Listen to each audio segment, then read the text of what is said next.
Donc, je rappelle tout simplement à tous qui ont lancé des appels sans le consentement même de la famille, c'est que l'intention projetée, c'est de troubler l'ordre public, la tranquillité et la paix publique.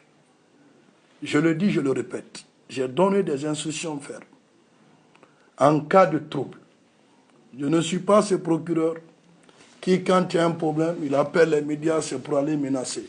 Je ne menace pas. Mais je dis ce qui est du principe. Un dossier judiciaire n'est pas un dossier à polémique. Pour preuve, aujourd'hui, en 4 jours, on a pu obtenir des résultats qui n'ont jamais été le cas. La famille dit aujourd'hui qu'elle est satisfaite par rapport à tout ce qui est en train d'être fait.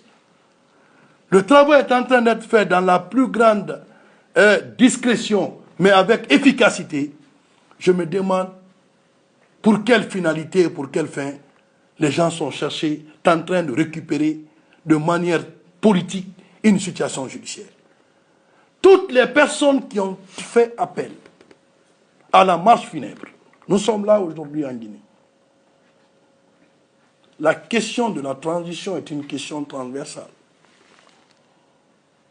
Chaque acteur doit jouer sa partition. Les questions politiques ne relèvent pas des questions judiciaires. Les questions sociales sont parties des questions qui doivent être discutées entre les acteurs sociaux. Mais lorsque un dossier est judiciaire, tout ce que nous demandons à tous les acteurs, quelle que soit la considération ou l'interprétation que vous donnez, ne troublez pas la paix et la quiétude autour d'une affaire judiciaire. Je pouvais comprendre que la famille elle-même dit, nous organisons pour le repos de l'âme de notre fils des marches funèbres. Mais cette famille dit qu'elle n'est associée ni de près ni de loin. Au moment où la justice est en train de faire son travail, c'est de mettre les t-shirts un peu partout. Nous sommes au courant de ce qui se prépare.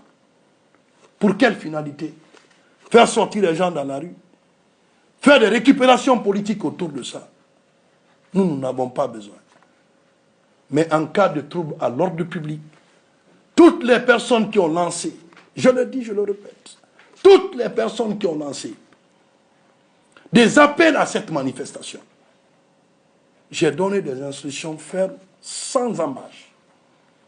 Quelle que soit la personne, ces personnes-là vont être poursuivies et arrêtées, déférées conformément à la loi. Ce n'est pas un problème qui relève de l'autorité administrative ou pour dire autre chose. Nous disons ceci parce qu'il est très bon de rappeler les dispositions légales en la matière pour éviter que les gens pensent que ce sont des menaces toutes faites que le parquet général est en train de faire alors que ça n'a rien à voir par rapport à ce que les gens disent. Vous ne pouvez pas, en lieu et place de la famille, pousser les gens dans la rue. Ce n'est pas possible. Lorsque vous prenez